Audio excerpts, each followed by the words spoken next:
Kasus pencurian dengan kekerasan terjadi di Jalan Buana Raya, depan Apotek Nathan, Kelurahan Padang Sambian, Denpasar Barat, Kamis 22 Januari dini hari.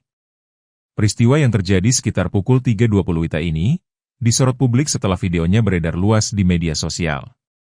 Insiden bermula saat korban pulang bekerja dari kawasan Kuta dan dibonceng rekannya melintasi Jalan Imam Bonjol menuju Buana Raya. Setiba di lokasi, dua sepeda motor mepet kendaraan korban.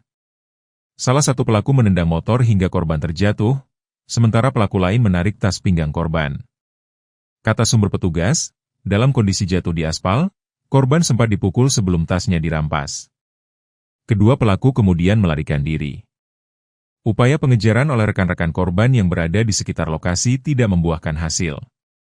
Akibat kejadian tersebut, korban kehilangan tas pinggang hitam berisi uang tunai Rp700.000 dan sebuah telepon seluler, dengan total kerugian sekitar Rp1,7 juta.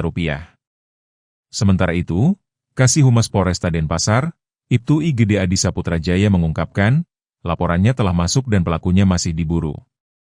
Wayan Wiadnyana, Denpost.